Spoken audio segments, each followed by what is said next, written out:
Assalamualaikum warahmatullahi wabarakatuh.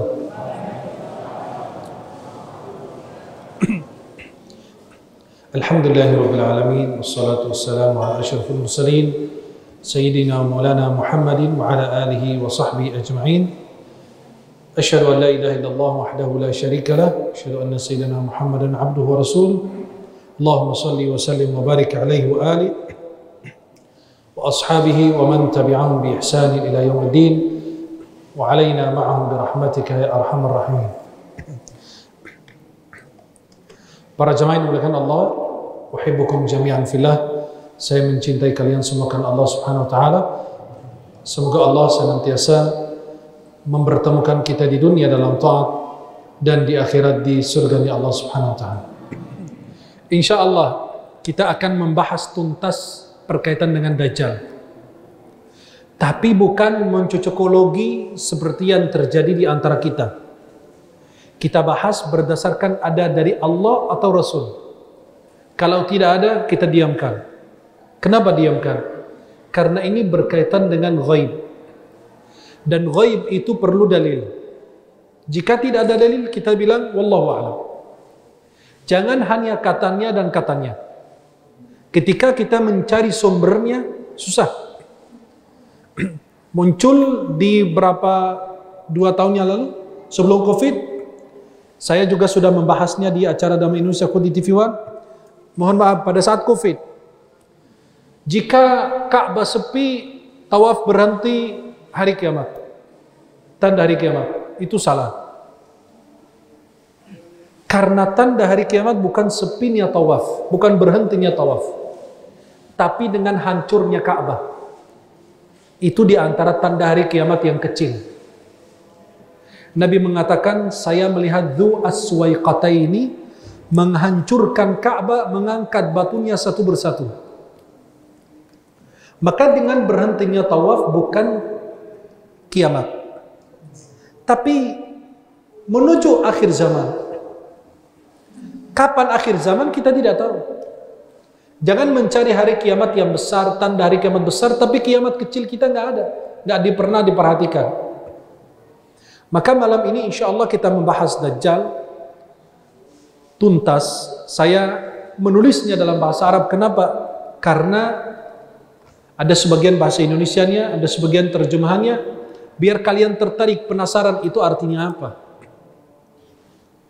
Kita malam ini akan membahas seputar Dajjal. Coba, apa yang kita bahas malam ini? Pertama, siapakah Al-Masih Ad-Dajjal? Kalau Anda baca dalam kitab namanya Al-Masih pakai kha, itu kurang tepat. Yang tepat namanya Al-Masih Ad-Dajjal, pakai ha bukan kha. Siapa Al-Masih Ad-Dajjal? Pertanyaan kedua, apakah dia sudah berada sekarang ini di antara kita? Pertanyaan berikutnya, apakah ada orang pernah melihatnya? Dan ciri-cirinya nanti kita akan jelaskan. Yang terakhir, sebab munculnya Dajjal. Tanda-tanda munculnya Dajjal. Dan yang terakhir, cara menyelamatkan diri dari Dajjal dan siapa yang akan membunuhnya. Kita akan membahas tapi berdasarkan firman Allah dan hadis sahih dari Nabi. Tapi cerita-cerita yang tidak ada rujukannya kita tinggalkan. Karena ini berkaitan dengan hal yang menyangkut ghaib. Siapakah Al-Masih Ad-Dajjal? Masih Ad-Dajjal ini salah satu di antara keturunan Nabi Adam yang memiliki kemampuan, kelebihan yang tidak dimiliki orang lain. Terus buat apa Allah ciptakan? Ikhtibaran wa imtihanan li imanin nas. Sebagai ujian untuk keimanan kita. Dan Nabi SAW mewaspadai kita agar tidak mengikuti Dajjal. Bahkan Nabi menceritakan ciri-cirinya, bahkan postur tubuhnya nanti saya akan jelaskan. Nabi sudah sampaikan. Para jamaah yang dimuliakan Allah,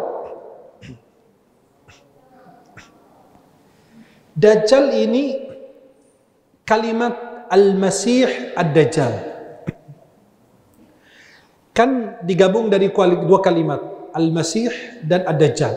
Dua kata. Al-Masih, kenapa dinamakan Al-Masih? Padahal ada Nabi Isa, Al-Masih Isa bin Maryam, betul? Apa bedanya antara Al-Masih Isa bin Maryam dan Al-Masih Ad-Dajjal? Al-Masih Isa bin Maryam alaihissalam, beliau dinamakan Al-Masih karena beliau memasukkan dua tangannya di dalam minyak zaitun, kemudian beliau usap orang-orang yang sakit, lalu dia sembuh dengan izin Allah. Halo? Masih hidup? Itu nama Nabi Isa Al-Masih. Karena memasukkan tangannya, ulama banyak berbeda pendapat, antara 4 sampai 8 pendapat.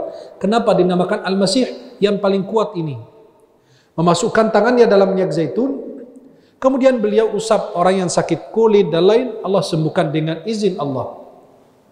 Dan Allah gambarkan dalam surat Al-Maidah.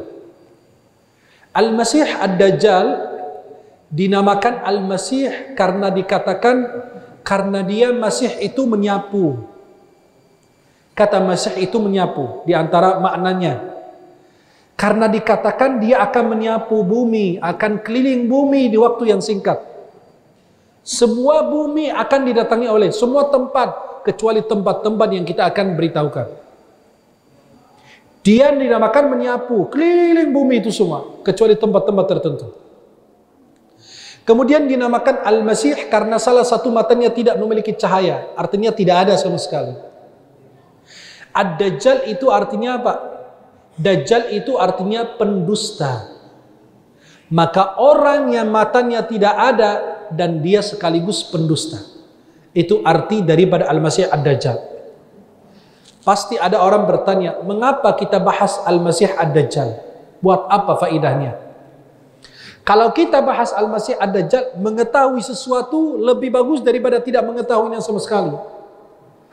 Maka Hudzaifah bin Yaman mengatakan, "Kana an-nasu yas'aluna an-nabiyya 'anil khairi wa kuntu as'aluhu 'anil syarri makhafata an yudrikani." Dulu para sahabat bertanya kepada Nabi tentang yang baik dan saya bertanya tentang yang buruk, khawatir menyimpah diri saya. Kalau Anda tidak tahu khamar haram, zina haram, Anda bisa terjerumus di dalamnya. Maka mengenal Dajjal lebih bagus daripada tidak mengenalnya sama sekali. Karena fitnah terbesar yang Nabi SAW mengingatkan kita agar mewaspadainya adalah fitnah Dajjal. Karena dia akan mengaku Rabb alam semesta. Kata Nabi Muhammad, tidak ada fitnah. Halo? Tidak ada fitnah yang lebih besar dari Allah ciptakan Adam sampai hari kiamat melainkan daripada fitnah Dajjal. Ini yang tadi kita jelaskan, dinamakan Dajjal karena salah satu matanya memiliki cahaya, tidak memiliki cahaya. Tapi ini bukan fotonya. Jangan pas ketemu teman begini mukanya, Dajjal ini. Ya. Maka para jemaah yang dimuliakan Allah Subhanahu wa taala, apa yang akan diakui oleh Dajjal? Dajjal akan mengaku Rabb alam semesta. Bahkan akan mengajak semua orang beriman kepadanya. Maka Nabi mengatakan, "Inna Dajjal a'war wa inna rabbakum laisa bi'a'war." Sesungguhnya Dajjal itu buta sebelah dan Allah Jalla Jalaluhu Subhanahu wa taala tidak buta sebelah. Kenapa Dajjal itu tidak disebut di dalam Al-Qur'an? Coba cari dalam Al-Qur'an, ada enggak lafaz Dajjal? Enggak ada. Ya'juj Ma'juj disebut. Tapi Dajjal enggak disebut. Kenapa? Karena apa hikmahnya? Kenapa Dajjal itu tidak disebut di dalam Al-Quran? Pertama, kata ulama sudah disebut di dalam ayat ini. Yauma ya'ti ba'du ayati rabbika la yanfa'u nafsan imanuha lam takun amanat min qabl. Ada tanda-tanda yang akan datang pada saat dia tiba, iman tidak akan bermanfaat yang bagi mereka belum beriman sebelumnya. Seperti orang kalau sudah kayak Fir'aun, udah sampai di laut, baru dia beriman. Itu kan sudah telat. Maka pertama, Sudah disebut di dalam ayat ini, nggak harus secara langsung. Maka Nabi mengatakan, ada 3 tanda apabila muncul, tidak akan bermanfaat iman seseorang sebelum dia wafat, sebelum tiba ajalnya. Pertama, Dajjal. Yang kedua, Dabah, binatang melata. Dan terbitnya matahari dari barat. Kalau sudah terbit matahari dari barat, Allah sudah tutup pintu taubat, nggak ada yang taubat. Maka pintu taubat terbuka selama tidak terjadi 2. Roh sudah sampai ke tenggorokan. Yang kedua, terbitnya matahari dari barat. Yang kedua, kata ulama, Allah isyaratkan dalam Al-Quran bahwa Nabi Isa akan turun di dalam Al-Quran. Nanti akan turun di dalam Al-Quran. Allah sebutkan Nabi Isa akan turun di akhir zaman. Dan Nabi Isa sudah disebut sebagai kemuliaan beliau yang akan membunuh Dajjal. Dan disebutkan bahwa Dajjal itu tidak disebut di dalam Al-Quran sebagai bentuk meremehkannya. Karena dia akan mengaku Rabb alam semesta. Maka Allah remehkan. Allah tidak sebut secara langsung di dalam Al-Quran. Apakah ada hadis-hadis yang sahih menjelaskan tentang munculnya Dajjal? Ada. Ini hadis-hadis sahihnya. Yang pertama dalam Sahih Muslim dari Hudzaifah bin Yaman, Hudzaifah bin Usaid al-Ghifari, Nabi mengatakan, Inna as-sa'ata la taqum hatta takunu 10 ayat. Tidak akan terjadi hari kiamat sebelum muncul 10 tanda ini. Yang pertama, dukhan, asap. Yang kedua, munculnya Dajjal. Yang ketiga, di binatang melata. Kemudian berikutnya, terbit matahari dari barat dan seterusnya. Dan banyak sekali hadis-hadis yang lain. Fitnah Dajjal, fitnah terbesar di atas permukaan bumi ini secara mutlak. Secara mutlak. Bayangkan, kenapa? Dari Imran bin Husain, Nabi bersabda, di antara ciptaan Adam dan hari kiamat, tidak lebih besar daripada ciptaannya Dajjal. Dan perkara lebih besar dari Dajjal, karena dia mengaku Rabb alam semesta. Peristiwa-peristiwa sebelum muncul Dajjal, itu ada tanda-tandanya. Peristiwanya apa? Akan terjadi peperangan antara umat Islam dan orang Romawi. Romawi itu orang mana sekarang? Orang Eropa.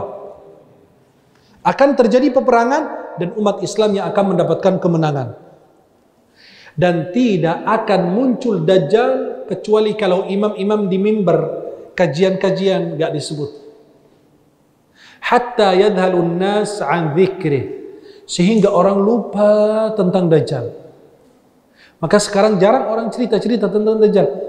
Kita harus 3 bulan sekali ceritain lagi, ingatin lagi. Kenapa? Nabi mengingatkan fitnah ini besar, hati-hati. Jangan sampai terjebak oleh yang akan dibawa oleh Dajjal, nanti ceritakan kita. Kemudian sebelumnya muncul Dajjal akan terjadi 3 tahun yang sangat luar biasa. Air hujan tidak turun, tumbuhan itu tidak tumbuh, dan seterusnya.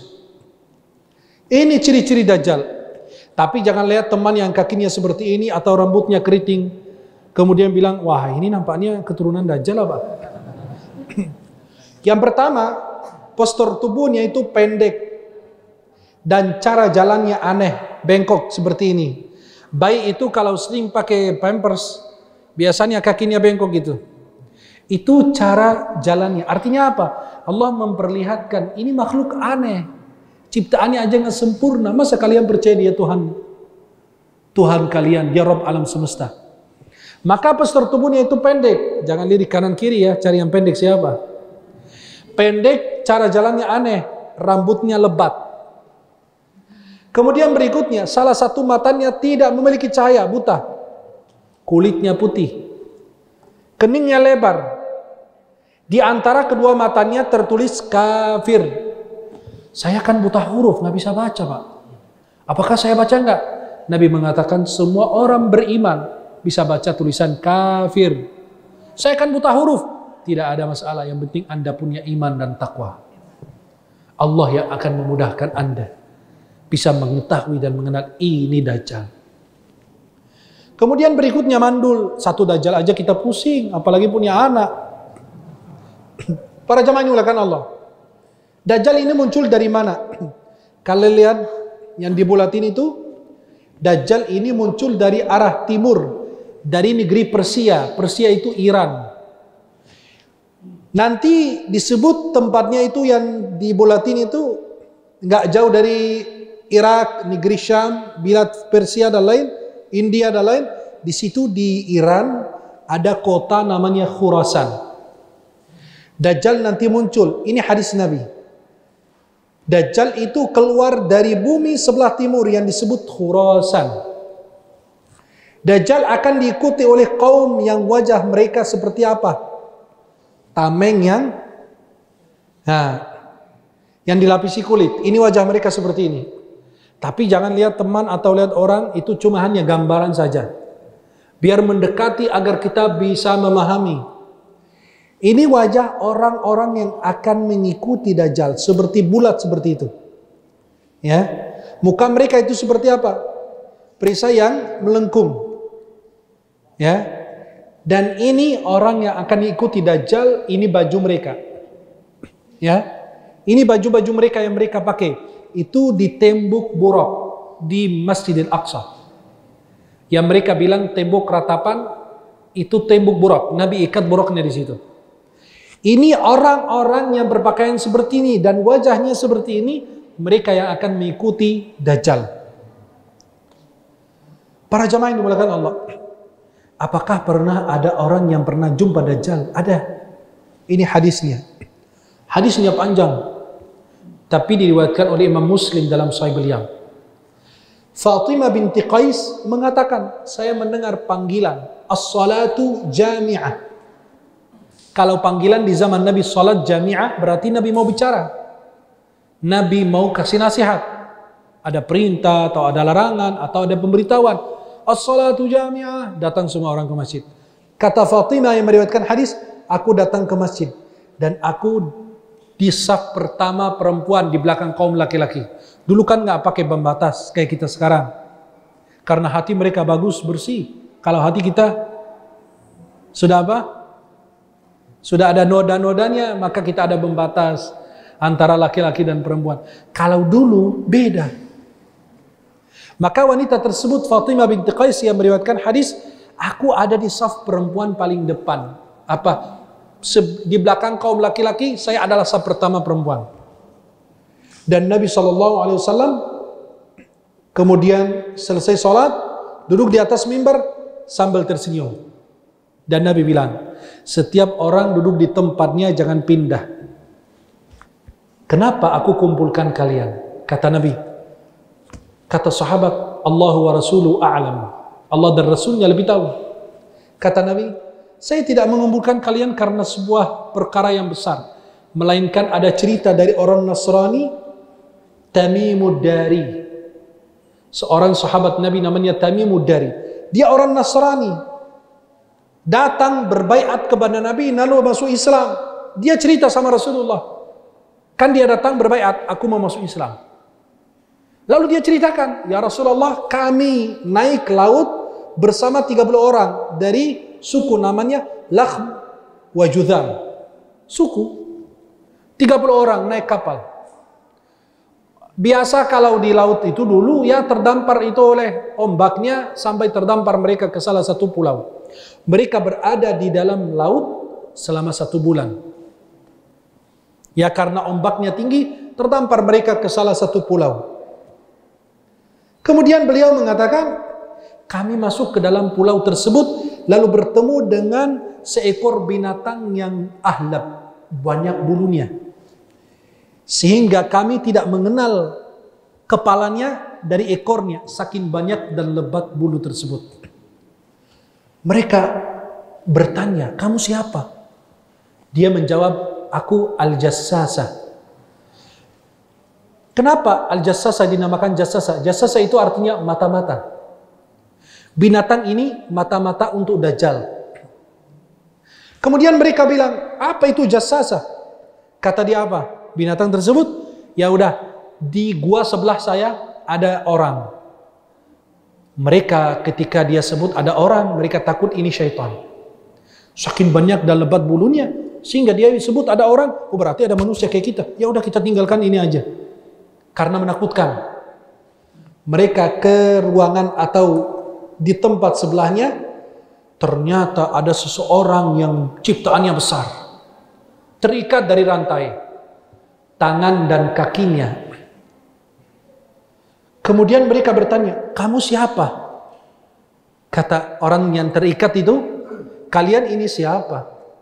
Kok bisa sampai saya di sini? Mereka mengatakan, kami naik perahu di laut, terdampar kami di sini. Dan kami ketemu dengan binatang yang sebelah. Katanya ada orang, kami takut dia syaitan. Kami lari ke sini. Kemudian, kami datang kepadamu, lalu dia langsung bertanya, pohon kurma baisan, yang ada fotonya paling atas tuh. Yang paling atas dan yang di tengah. Ini yang bawahnya itu petanya, lokasinya. Pohon kurma yang atas yang kalian lihat ini, Dajjal bertanya. Orang itu yang terikat dari rantai itu bertanya, kalian kabarkan aku tentang pohon kurma baisan, masihkah berbuah? Kata mereka, masih. Kata dia apa? Hampir-hampir tidak berbuah nanti. Terus dia bertanya lagi, kabarkan aku tentang danau namanya Tabariyah. Ini danaunya, dari udara fotonya. Kabarkan aku tentang danau Tabariyah. Mereka bertanya, kamu tanya tentang apa danau itu? Saya nanya tentang airnya, masih ada? Kata mereka masih. Kata ulama, sekarang danau Tabariyah itu berkurang, tinggal 1/4 airnya. Tapi kapan keringnya? Wallahu a'lam. Kata orang yang terikat dari rantai itu, hampir nanti kering, gak ada airnya sama sekali. Terus dia bertanya tentang mata air Zuhar. Ya. Kemudian mereka bertanya, kamu bertanya tentang apa? Airnya masih ada? Iya. Nanti suatu hari kering juga. Kabarkan aku tentang seorang nabi yang ummi, yang keluar dari orang Arab. Akhirnya, apa yang terjadi pada dirinya?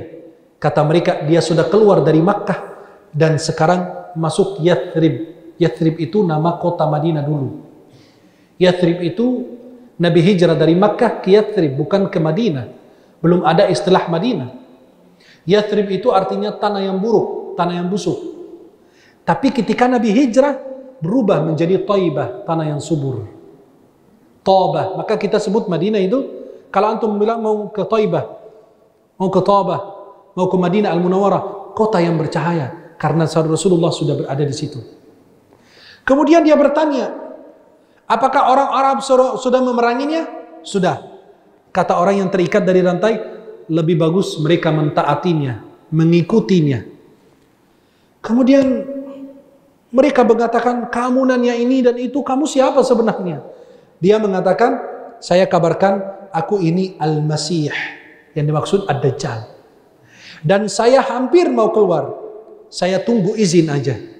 Artinya apa? Waktu yang diizinkan oleh Allah dia muncul. Dan saya akan keliling bumi selama 40 hari. Setiap tempat saya akan memasuki kecuali Makkah dan Thaibah, kata dia. Artinya Madinah Al-Munawwarah.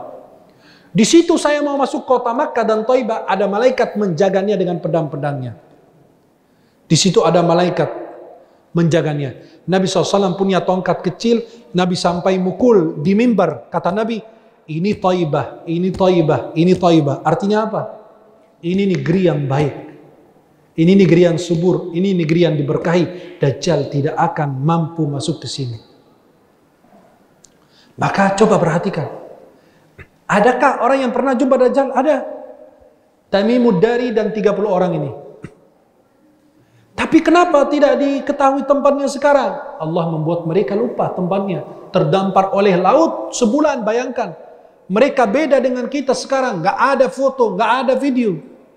Gak bisa menandai itu tempatnya apa. Mereka terdampar sebulan berada di laut, sehingga mereka sampai ke salah satu pulau. Mereka bertemu dengan binatang yang namanya Al-Jassasa, mata-mata atau binatang yang banyak bulu, dan jumpa dengan Dajjal, dan mereka kembali. Mereka juga nggak tahu itu lokasinya ada di mana. Sekarang orang bilang satelitnya bisa dapat apa aja. Banyak sekali ilmu yang tidak bisa diketahui. Kalau teknologi ini sudah dibatasi oleh Allah, nggak mampu. Maaf, nggak usah jauh-jauh. roh yang menggerakkan kita. Di mana? Warnanya seperti apa? Apa itu roh? Bentuknya seperti apa? Kok kalau keluar kita mati? Maka para jamaah yang dimuliakan Allah, ini cerita ada orang bilang, kok dia cerita dengan bertemu dengan Dajjal, dia tidak bisa membunuhnya? Nggak bisa. Kalau belum Allah izinkan, nggak berani mereka melakukan hal demikian. Di kota Madinah ada orang namanya Ibnu Sayyad, hampir persis cirinya kayak Dajjal gitu. Sayyidina Umar bin Khattab setiap kali lihat orang itu, kesal beliau, mau membunuh dia. Dajjal, boleh, habisin aja dia, jangan sampai dia muncul. Akhirnya ternyata dia menipu, bukan Dajjal yang sebenarnya di akhir zaman. Maka sampai Sayyidina Umar mau membunuhnya, kata Sayyidina Rasulullah apa? Kata Nabi apa? Kalau dia Dajjal, kamu nggak bisa membunuhnya, karena dia sudah punya tugas. Seperti Sayyidina Isa, diangkat oleh Allah SWT di langit. Karena nanti turun di akhir zaman, punya tugas beliau akan laksanakan. Para jamaah ini dimuliakan Allah, sebelum muncul Dajjal, orang Arab akan berkurang. Istri Nabi, Sayyidah Ummu Syuraik bertanya kepada Nabi, ya Rasulullah, orang lari, kata Nabi SAW apa? Orang lari dari Dajjal itu ke gunung-gunung, lembah-lembah. Ummu Syuraik bertanya, ya Rasulullah, orang Arab pada kemana pada saat itu? Kata Nabi, hum qalil, mereka itu sangat sedikit. Yang kedua, tidak akan muncul Dajjal yang akhir zaman sebelum muncul 30 Dajjal, pendusta. Banyak orang mengaku Rabb alam semesta, mengaku ini itu, ada. Tapi kata orang, 30 pendusta yang muncul, ada mengaku Nabi, di Indonesia aja 200 lebih. Kok bisa 30? Belum muncul-muncul. Tidak. Yang dimaksud akan mengaku Nabi atau Rabb alam semesta itu, mereka 30 orang yang akan terkenal di seluruh dunia. Seperti kalian pernah dengar Ahmadiyah, betul? Ahmadiyah itu salah satu firqah sesat di luar Islam, kafir. Ahmadiyah itu pengikut Mirza Ghulam Ahmad dari Qadian di India. Dan dia punya Quran baru, namanya At-Tadhkirah. Dan dia disesatkan. Kalau mau ngaku Muslim, jangan bilang Ahmadiyah, karena sudah kafir. Dia mengaku Mirza Ghulam Ahmad ini adalah Nabi terakhir. Maka seperti itu terkenal di seluruh dunia. Itu diantara 30 pendusta yang akan muncul sebelum munculnya Dajjal di hari kiamat nanti. Kemudian yang muncul adalah terjadi 3 tahun yang penuh, luar biasa. Tidak ada hujan yang turun dan tidak ada tumbuhan yang tumbuh. Maka para jemaah yang dimuliakan Allah SWT, bagaimana cara munculnya Dajjal? Dajjal tadi saya sebutkan dalam hadis Nabi, terikat dengan rantai, betul? Kaki dan tangannya. Nanti dia akan muncul dari semua amarahan yang dibencinya.